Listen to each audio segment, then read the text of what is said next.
नमस्कार स्टूडेंट्स, आपका अपने चैनल पे स्वागत और अभिनंदन है।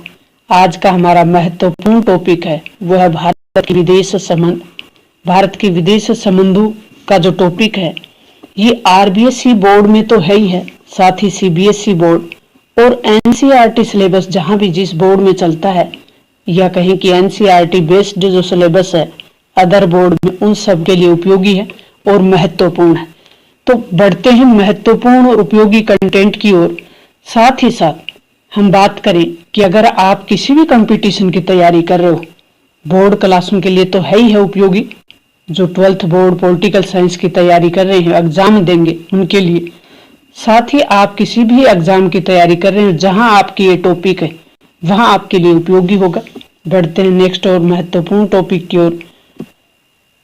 इसमें हम बिंदुवार हर एक पॉइंट को समझेंगे, एक्सप्लेनेशन करेंगे, साथ ही साथ जो अपने एमसीक्यू बनेंगे, लॉन्ग और शॉर्ट क्वेश्चन बनेंगे, उन सब पे बात करते चलेंगे। भारत की अंतर्राष्ट्रीय स्थिति, विदेश संबंध, पहले हम देख लेते हैं कि किसी भी देश के विदेश संबंध क्या होते हैं। तो कोई भी देश है उसके विदेश संबंधों के लिए वो देश दूसरे देशों से किस तरीके के संबंध रखेगा, शांतिपूर्ण और सहयोग के संबंध रखेगा या किसी देश को पर साम्राज्यवादी नीयत से काम करेगा, किस तरीके के उसके संबंध होंगे, वो उसके विदेश संबंध कहलाते हैं। और उसके लिए कोई भी देश हो अपनी विदेश नीति तय करता है, और हमारी विदेश नीति को जब भारत आजाद हुआ तब तय करने वाले थे वो थे पंडित जवाहरलाल नेहरू, जो कि देश के तत्कालीन प्रधानमंत्री भी थे, प्रथम प्रधानमंत्री भी थे और उस समय देश के विदेश मंत्री भी थे।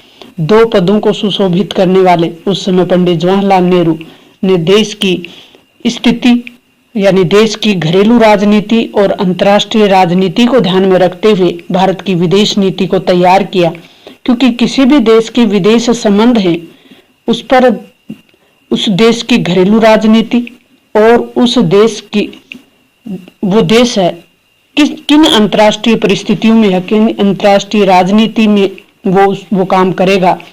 तो घरेलू राजनीति और अंतर्राष्ट्रीय राजनीति ये दोनों किसी देश के जो विदेश संबंध हैं उनको तय करने में महत्वपूर्ण भूमिका निभाते हैं। तो जब भारत आजाद हुआ तो अंतर्राष्ट्रीय स्थितियां थी वो सही नहीं थी, क्योंकि उस समय चुनौतीपूर्ण अंतर्राष्ट्रीय स्थिति बनी हुई थी। तो ये हम कह सकते हैं कि उस समय शीत युद्ध जारी था।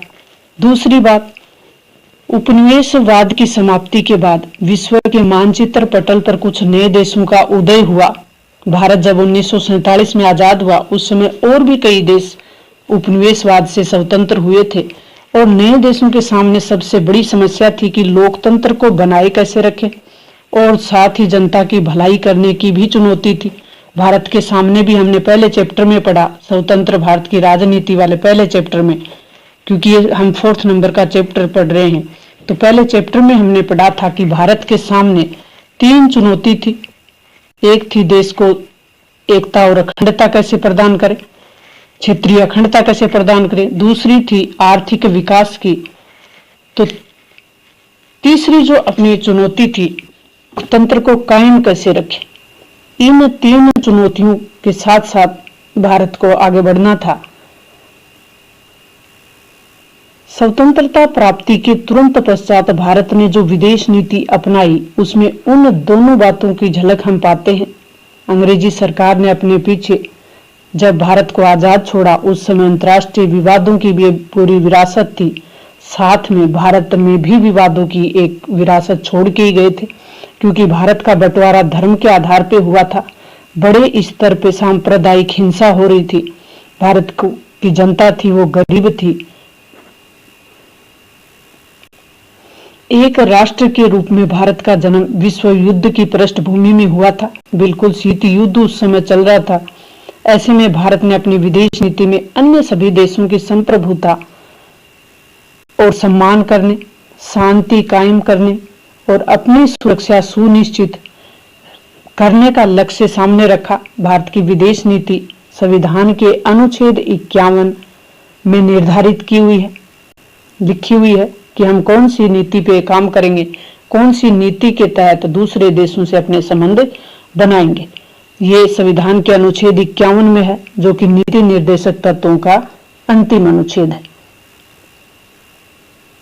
एक देश की विदेश नीति पर घरेलू और अंतर्राष्ट्रीय वातावरण का प्रभाव पड़ता है। भारत ने जब अपनी विदेश नीति बनाई उस समय घरेलू परिस्थितियां कैसी थी और अंतर्राष्ट्रीय वातावरण कैसा था? तो घरेलू परिस्थितियां सही नहीं थी, विकट थी, चुनौतीपूर्ण थी, क्योंकि उस समय भारत का विभाजन हुआ था, भारत और पाकिस्तान। साथ ही विस्थापन हुआ बड़े स्तर पर लोगों का, और जो सांप्रदायिक हिंसा थी वो चारों ओर फैली हुई थी। तो लोगों जो क्षेत्रीय अखंडता थी उसको कैसे बनाए रखें, राष्ट्रीय एकीकरण कैसे करें, राष्ट्र को एकता के सूत्र में कैसे बांधे, ये सबसे बड़ी चुनौती थी। फिर देश का सामाजिक और आर्थिक विकास कैसे करें, फिर लोकतंत्र को कायम कैसे रखें, ये महत्वपूर्ण चुनौतियां थी उस समय। अंतर्राष्ट्रीय वातावरण शीत युद्ध का दौर था, दो ध्रुवों में विश्व बटा हुआ था। भारत सोवियत संघ की तरफ जाए या अमेरिका की तरफ जाए, ये विकट स्थिति उस समय बनी हुई थी। या तो देश अमेरिका के पक्ष में जा रहे थे या देश सोवियत संघ के पक्ष में जा रहे थे, दो ध्रुव ही थे। तो भारत को तय करना था कि वो किस ध्रुव की तरफ जाए, किस दुनिया में जाए, प्रथम दुनिया में जाए या सेकंड दुनिया में। प्रथम दुनिया अमेरिका के नेतृत्व वाले देश थे, तो दूसरी दुनिया सोवियत संघ के नेतृत्व वाले देश थे।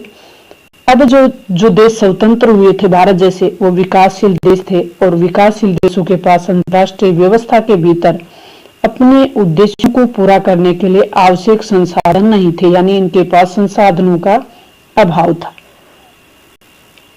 द्वितीय विश्व युद्ध के तुरंत बाद के दौर में अनेक विकासशील देशों ने ताकतवर देशों की जो इच्छा थी कि वो उनके साथ जाएं, ताकतवर देश अमेरिका और सोवियत संघ, इच्छा अनुसार अपनी विदेश नीति बनाई। ज्यादातर देश उनकी ताकत को देखते हुए उनकी इच्छा अनुसार ही बना रहे थे, क्योंकि उन्हें इन देशों से अनुदान लेना था। ज्यादातर देश गरीब थे, उस समय उपनिवेशवाद से स्वतंत्र हुए थे, अनुदान लेना था, आर्थिक मदद लेनी थी, कर्ज मिल रहा था।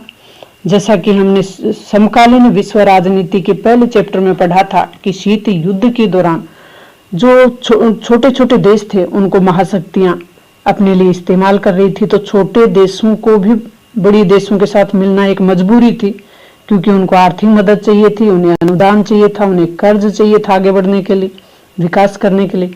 इस कारण से दुनिया के विभिन्न देश दो गुटों में बट गए। एक गुट संयुक्त राज्य अमेरिका का समर्थक था, तो दूसरा जो समर्थक देशों का प्रभाव रहा वो दूसरा गुट था सोवियत संघ के प्रभाव में। या तो कोई देश अमेरिका के पक्ष में जा रहा था तो कोई सोवियत संघ के गुट में, दो गुटों में विश्व बटा हुआ था। अब भारत ने बड़ा फैसला लिया। उस समय भारत के तत्कालीन प्रधानमंत्री ने एक महत्वपूर्ण नीति अपनाई और अपनी विदेश नीति में शामिल की, वो थी गुट निरपेक्षता की नीति। ये उस समय तत्कालीन परिस्थितियों में बहुत बड़ा फैसला था, क्योंकि तत्कालीन परिस्थितियों में विश्व दो ध्रुवों में बटा हुआ था। एक ध्रुव अमेरिका, जो कि पूंजीवाद, लोकतंत्र और उदारवाद का समर्थक, तो दूसरी ओर समाजवाद और साम्यवाद का समर्थक सोवियत रूस। या तो अमेरिका के पक्ष में जाएं या रूस सोवियत संघ के पक्ष में जाएं, इन ध्रुवों में से किसी एक में शामिल होना था। लेकिन भारत के पंडित जवाहरलाल नेहरू तत्कालीन प्रधानमंत्री और विदेश मंत्री के रूप में एक महत्वपूर्ण जिम्मेदारी हाथ में ली और अन्य देशों को भी अपने पक्ष में किया और एक तीसरा गुट बनाया और इन दो ध्रुवों के लिए चुनौती पैदा कर दी। वो गुट बनाया नाम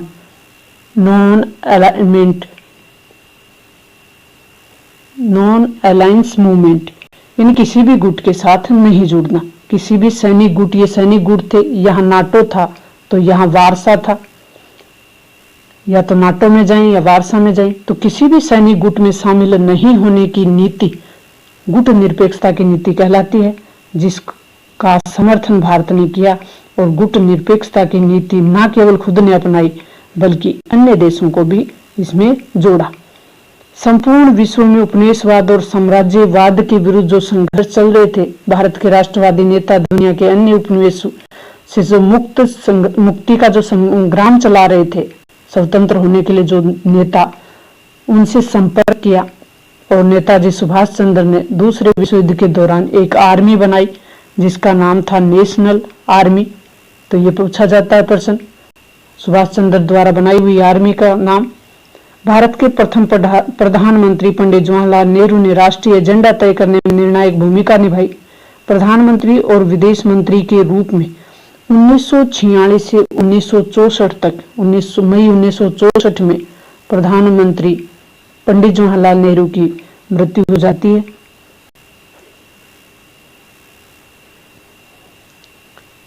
विदेश नीति की रचना की और इनके क्रियान्वयन का पर भी गहरा प्रभाव इन्होंने डाला। नेहरू जी की विदेश नीति के 3 बड़े उद्देश्य थे। नेहरू जी की विदेश नीति के उद्देश्य ध्यान में रखने हैं। कठिन संघर्ष से प्राप्त जो संप्रभुता है उसे बचाए रखना, जो संप्रभुता हमने बड़ी कठिनाई से प्राप्त की है उसे बना के रखना है, क्षेत्रीय अखंडता को बनाए रखना है, और तीसरा था कि तीव्र गति से आर्थिक विकास करना है।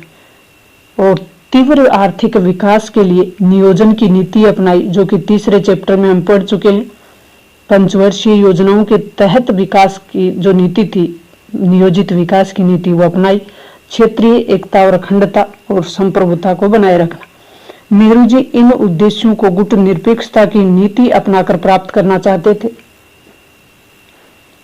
भारत संयुक्त राज्य अमेरिका और सोवियत संघ के नेतृत्व वाले सैन्य गुट से अपने को दूर रखना चाहता था। सन 1956 में ग्रेट ब्रिटेन ने स्वेज नहर के मामले में, स्वेज नहर मामला कब आया विश्व के सामने? 1956 में ब्रिटेन ने स्वेज नहर के मामले को लेकर मिस्र पे आक्रमण कर दिया था। किस देश ने किया था मिस्र पे आक्रमण?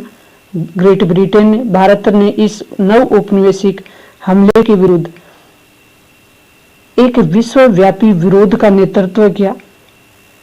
नेहरू के दौर में भारत ने एशिया और अफ्रीका के नव स्वतंत्र देशों से संपर्क बनाया। एशिया महाद्वीप के और अफ्रीका महाद्वीप के जितने भी देश स्वतंत्र हुए थे, पंडित जवाहरलाल नेहरू ने उनसे संपर्क किया और 1940 से 1950 के दशक में बड़े मुखर स्वर में नेहरू जी ने एशियाई एकता का समर्थन कर भारत ने नेहरू के नेतृत्व में मार्च 1947 में एशियाई देशों का सम्मेलन बुलाया। एशियाई देशों का सम्मेलन कब बुलाया गया? मार्च 1947 में। इसका नाम है एशियन रिलेशन कॉन्फ्रेंस। भारत चाहता था कि इंडोनेशिया, जो कि डच औपनिवेशिक शासन से मुक्ति चाहता था, तो उसे शीघ्र मुक्ति मिले। तो इंडोनेशिया की स्वतंत्रता के लिए भारत ने प्रयास किया। सन 1949 में इंडोनेशिया के स्वतंत्रता संग्राम के समर्थन में एक अंतर्राष्ट्रीय सम्मेलन भी भारत ने बुलाया।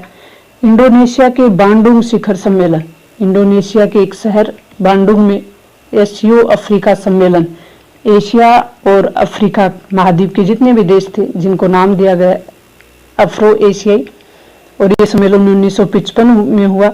आमतौर पर इसे बांडुंग सम्मेलन के नाम से जानते हैं। बांडुंग सम्मेलन कब हुआ, किसके लिए बना? तो एशिया अफ्रीका देशों को सहयोग के लिए बना। इंडोनेशिया के शहर बांडुंग में अफ्रीका और एशिया के नव स्वतंत्र देशों के साथ भारत के बढ़ते संपर्क था, उसका चरम बिंदु रहा है। बांडुंग सम्मेलन में 2 गुट निरपेक्ष आंदोलन की नींव पड़ी। बांडुंग सम्मेलन में ही गुट निरपेक्ष आंदोलन की नींव पड़ी थी।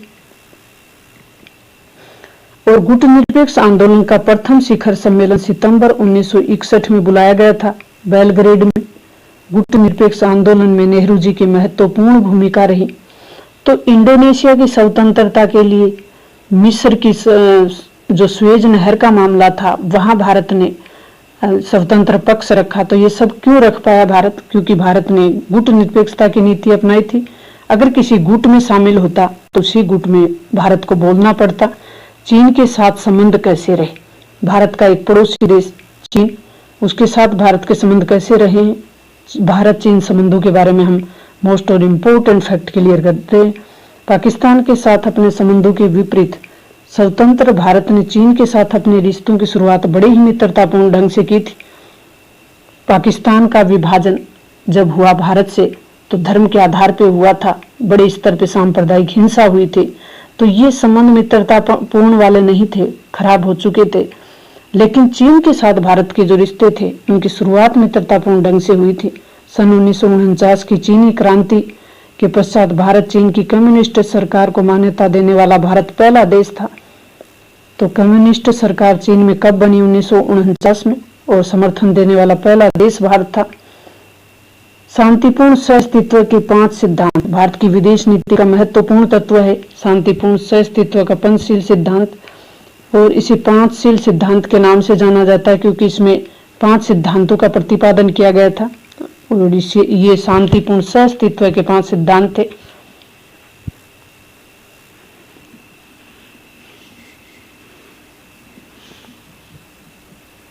पंचशील सिद्धांत के नाम से जाना जाता है। शांतिपूर्ण सहअस्तित्व के 5 सिद्धांत थे। ये 5 सिद्धांतों का प्रतिपादन यहाँ किया गया था।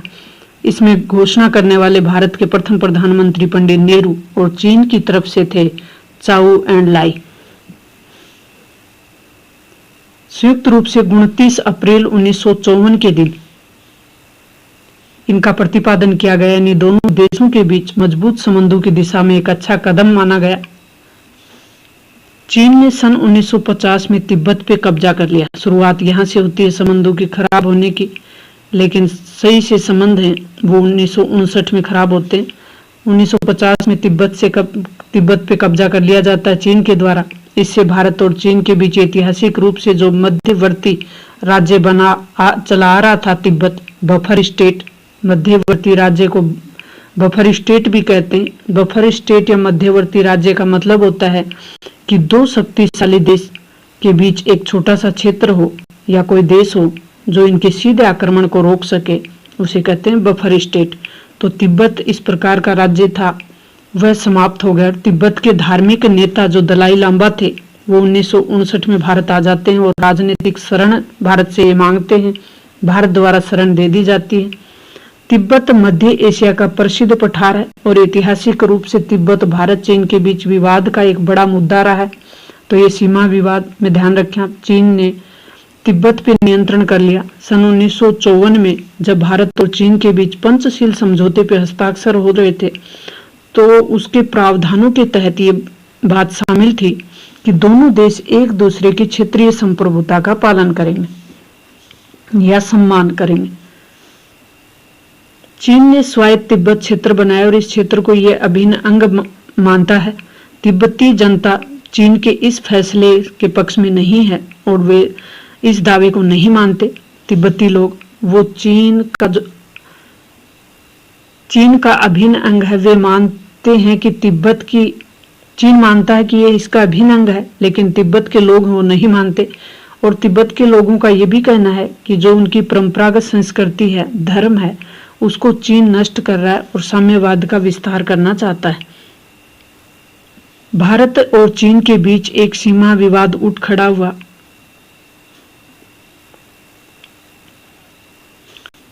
चीन के साथ सीमा रेखा का मामला अंग्रेज शासन के समय सुलझाया जा चुका था। तो भारत और चीन के बीच जो रेखा है वो मैकमोहन रेखा है। तो चीन ने भारतीय भूक्षेत्र पे पड़ने वाले 2 क्षेत्र हैं, एक जम्मू कश्मीर का लद्दाख वाला क्षेत्र जो अक्साई चीन, और एक अरुणाचल प्रदेश का क्षेत्र है। दोनों पे अधिकार जताता है चीन। अरुणाचल प्रदेश को उस समय नेफा कहा जाता था या उत्तर पूर्वी सीमांत क्षेत्र के नाम से जाना जाता था अरुणाचल प्रदेश को। 57 से 59 के बीच चीन ने अक्साई चीन जो कि तिब्बत का क्षेत्र था उस पे कब्जा कर लिया। अक्साई चीन पे कब्जा कर लेता है और अक्साई चीन जो कि अपने लद्दाख का क्षेत्र है वहां पे कब्जा कर लेता है और इस इलाके में उसने रणनीति के बढ़त हासिल करने के लिए सड़क का निर्माण भी कर लिया। सन 1962 में चीन ने सीमा विवाद को लेकर भारत पे अचानक हमला कर दिया। नेफा और लद्दाख में एक बड़े क्षेत्र पे कब्जा कर लिया जाता उस समय। नेफा हमने देखा कि अरुणाचल प्रदेश और लद्दाख अक्साई चीन वाला क्षेत्र दोनों जगह पे कब्जा कर लिया। भारत चीनी युद्ध से भारतीय राष्ट्रीय स्वाभिमान को चोट पहुंची, लेकिन इसके साथ साथ जो राष्ट्रीय भावना थी वो भी बलवती हुई। कुछ प्रमुख सैन्य कमांडरों ने तो इस्तीफा दे दिया या अवकाश ग्रहण कर लिया। नेहरू जी के करीबी सहयोगी तथा तत्कालीन रक्षा मंत्री, उस समय रक्षा मंत्री थे वीके कृष्ण मेनन, इन्होंने मंत्रिमंडल तक छोड़ दिया था। तो आप ये क्वेश्चन ध्यान रखें।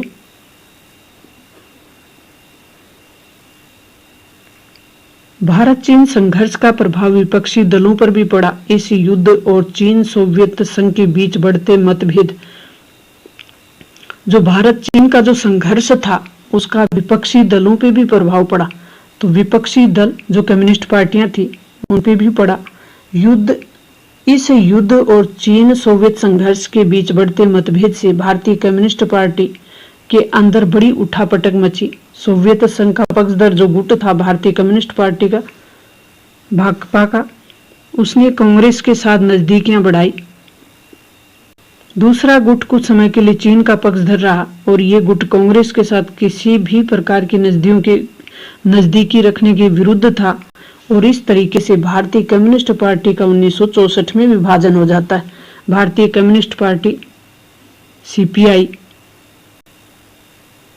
का पहली बार विभाजन कब होता है? 1964 में। किस मुद्दे पे? भारत चीन युद्ध और जो चीन और सोवियत संघ के जो मतभेद चल रहे थे उनके संबंधों को लेकर इस पार्टी के भीतर जो गुट चीन का पक्षधर था उसने मार्क्सवादी भारतीय कम्युनिस्ट पार्टी बनाई। भारत चीन युद्ध के बाद नागालैंड को राज्य का दर्जा दिया गया।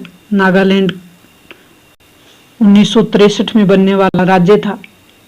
मणिपुर और त्रिपुरा यद्यपि केंद्र शासित प्रदेश थे, लेकिन यहाँ भी विधानसभा का निर्वाचन करने का इनको अधिकार दे दिया गया। पाकिस्तान के साथ संबंध, भारत का एक और पड़ोसी देश। कश्मीर मामले को लेकर पाकिस्तान के साथ बंटवारे के तुरंत बाद ही संघर्ष छिड़ गया था। 1947 में कश्मीर ने भारत और पाकिस्तान की सेना के बीच एक छाया युद्ध छेड़ दिया था, छद्म युद्ध। ये संघर्ष पूर्ण रूप से व्यापक युद्ध का रूप नहीं ले सका। विश्व बैंक की मध्यस्थता से भारत और पाकिस्तान के मध्य एक नदी जल समझौता हुआ था। विश्व बैंक के सहयोग से नदी जल समझौता यानी नदी जल की हिस्सेदारी को लेकर एक समझौता हुआ। किसकी मध्यस्थता से? ये भी ध्यान रखें आप, विश्व बैंक की मध्यस्थता से। प्रश्न पूछा जाता है कि भारत पाकिस्तान के मध्य किस नदी को लेकर विवाद है, तो सिंधु नदी है। विश्व बैंक की मध्यस्थता से समझौता हुआ। नेहरू और अयूब खान ने सिंधु नदी जल संधि सन 1960 में हस्ताक्षर किए। सिंधु नदी जल समझौता के समय नेता कौन थे? तो नेता थे अयूब खान और नेहरू। संधि हुई 1960 में। दोनों देशों के बीच सन 1965 में एक और गंभीर किस्म का संघर्ष उत्पन्न हो गया। 1965 का भारत पाकिस्तान युद्ध संयुक्त राष्ट्र संघ यूएनओ के हस्तक्षेप से इस युद्ध का अंत हो जाता है और भारतीय प्रधानमंत्री लाल बहादुर शास्त्री पाकिस्तान के जनरल अयूब खान के बीच सन 1966 में दो नेता, भारत की तरफ से लाल बहादुर शास्त्री और पाकिस्तान की तरफ से जनरल अयूब खान के बीच ताशकंद समझौता। प्रश्न बनता है अपना कि ताशकंद समझौता कब और किसके बीच हुआ? तो ये साल थी 1966 और नेता थे लाल बहादुर शास्त्री, अयूब खान। ताशकंद में हुआ था। सोवियत संघ ने इसमें मध्यस्थता की भूमिका निभाई थी। ये ध्यान रखें आप। इस युद्ध में, इस 1965 के युद्ध के बाद जब 1966 में ताशकंद समझौता हुआ तो भारत की सेना ने काफी हिस्सा था, काफी क्षेत्र थे पाकिस्तान के, वो जीत लिए थे। तो पंडित ये अपने लाल बहादुर शास्त्री तत्कालीन देश के प्रधानमंत्री ने बड़ा दिल दिखाते हुए, या कहें कि भारत ने अपना बड़ा दिल दिखाते हुए वो क्षेत्र थे वो पाकिस्तान को लौटा दिए थे। बांग्लादेश युद्ध, बांग्लादेश का जो युद्ध है 1971 में, 1971 में पूर्व पाकिस्तान की जनता, पाकिस्तान दो भागों में बटा हुआ था, पश्चिमी पाकिस्तान और पूर्वी पाकिस्तान।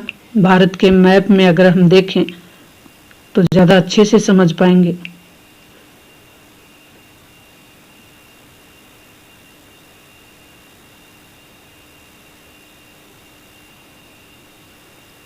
ये पूर्वी पाकिस्तान और ये पश्चिमी पाकिस्तान दो भागों में विभाजित हुआ था। तो ये बांग्लादेश 1971 में ये बांग्लादेश था। पाकिस्तान से मुक्ति कराने के लिए संघर्ष छेड़ दिया इस हिस्से ने।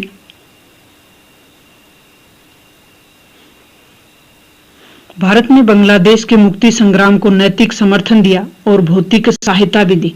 ये ध्यान रखें, किस प्रकार का सहयोग दिया था भारत ने?